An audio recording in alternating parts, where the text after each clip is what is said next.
Now, Monday is a big day for Zimbabwe. The country will hold its very first presidential elections since Robert Mugabe's resignation last November. It's expected to be a two-way fight between the governing party, Zanu-PF, and the Movement for Democratic Change. Zanu-PF holds its final rally at the National Sports Stadium in Harare today. eNCA's Aldrin Sampear is there. Aldrin, thank you so much for joining us. We can see the hustle and bustle behind you. The clock is indeed ticking until Zimbabweans can go and make their mark on Monday. What's the atmosphere like there?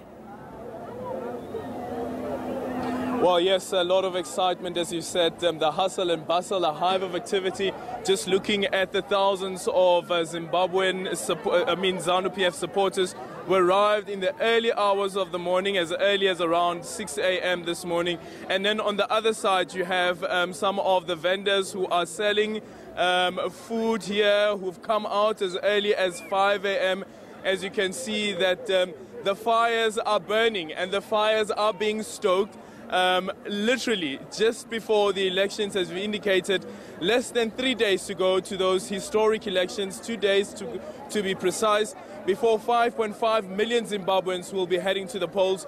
And amongst those people who will be heading to the polls is this gentleman over here. You are saying that the person who can take this country forward is Emmerson Mnangagwa. Yes, because he is the only person who has got the capability and the hands who are actually very, very trustworthy. We can't put our country in somebody who has got porous hands like Chamisa. Never, never, never at all. We only trust E.D. Emmerson Mnangagwa for that reason.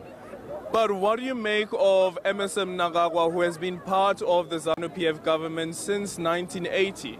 Remember, we refer back to the common thing. This is the new dispensation. It's a new dispensation. Of course, the history works, but we are actually working as a new dispensation government. Do you then acknowledge at least that there are some things that Zanu-PF may have done wrong while in government, even if it was under the leadership of Robert Mugabe? Yes, and that is what ED is actually trying to work out on. And he has actually achieved 90% of that. Well, 90% of what he has promised only in a couple of months, Marcel. Let's speak to you, ma'am. I remember quite specifically it was in November when Emmerson Mnangagwa was inaugurated as the president of Zimbabwe, and it was at this stadium where he took his oath of office to uphold the constitution of Zimbabwe, as well as a promise to the people of Zimbabwe. He said that he has kept that promise and has achieved about 90% of some of the things that he has promised. Do you agree with that? Yes, I agree with that. And we have come here in full support of Comrade E.D. Mnangagwa. We are going to stand with him until the end. And we are not going to let this country go to at the MDC. Because that person is always telling us childish things. But with Comrade Mnangagwa, we are going to have a new Zimbabwe. The new dispensation is going to show the people that Comrade Mnangagwa is the best.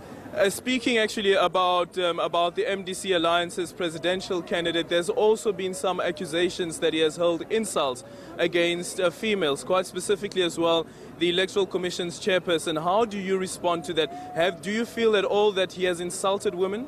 Yeah, he has insulted women. Because how can you say if Mnangagwa wins the election, I'm going to give you my sister? Is that proper? Is the same thing with taking my daughter? Say if you come here in Zimbabwe, if this election comes out wrong to that MDC as well, I'm going to give you my daughter. I don't think that is okay. Because you must acknowledge that women will also have our own powers. So if you take your sister and give it to Mnangagwa, then what does that mean? Childish. It's childish. Well, actually, Nelson Chamisa responding to that said that it was actually a joke that he was making, and today they are also having their final rally in the city center of Harare, where we also expect that thousands will be gathering. But today, here where we are right now, the focus is on Zanu-PF, where in an hour from now we will have the president of Zanu-PF as well as the president of Zimbabwe delivering his keynote address and outlining some of the manifesto promises. And of course, some of those manifesto promises include how to improve this economy, how to make sure that these thousands of people who are here, some of them, many of them unemployed, do find work opportunities. And Emmerson Mnangagwa, who has traveled the world trying to tell many people across the world, including various governments across the world, that Zimbabwe is open for business, also calling on some of the experts of Zimbabwe, those who have left the country, those who are educated, those who are skilled, to come back and to try and to rebuild Zimbabwe. And those are some of the messages that we expect him to reiterate today. But quite importantly as well, Marcel, is on the 30th of July, when the observer missions make their final report. One observer mission that I guess many people will be looking quite closely to is the Commonwealth observer mission, because they have said that their report will be a determination of whether Zimbabwe is readmitted to the Commonwealth. And we know that Emmerson Mnangagwa has asked his team to try and persuade the Commonwealth countries why Zimbabwe must be readmitted to be part of the members of the nations of Commonwealth. Aldrin, obviously also eyes being kept on how these elections will be run. That deadline for campaigning is at midnight tonight. Are we hearing that that will be adhered to? And how will it be enforced? Well, we know that the Electoral Commission has also said that today is the final day for rallies, and that's the reason why you have this huge rally taking place here at the National Stadium. Then you have the MDC Alliance, the opposition also having their rally taking place in the city centre. But whether or not people would adhere to that is something else, and whether or not government will be able to enforce that as well is something else. One of the regulations in Zimbabwe, quite similar to what we have in South Africa as well, is that at the election stations, at the polling stations, no one is allowed to wear party regalia like you see right now. But as we know, like in the case in South Africa, it is always difficult to enforce this. But the Electoral Commission has said that they will have police officers stationed at the various polling stations. And the police early on this week as well, speaking about the preparations of the election, saying that about 71,000 police officers, which again is a record number of police officers being deployed for the elections, will be stationed across Zimbabwe at the various polling stations, about 10,000 polling stations that have been set up.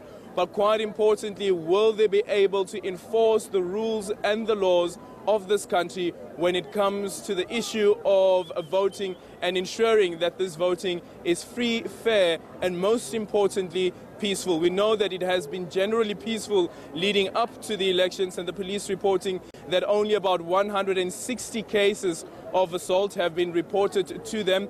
But generally they say that it has been peaceful, and they say that the environment is conducive for a peaceful election.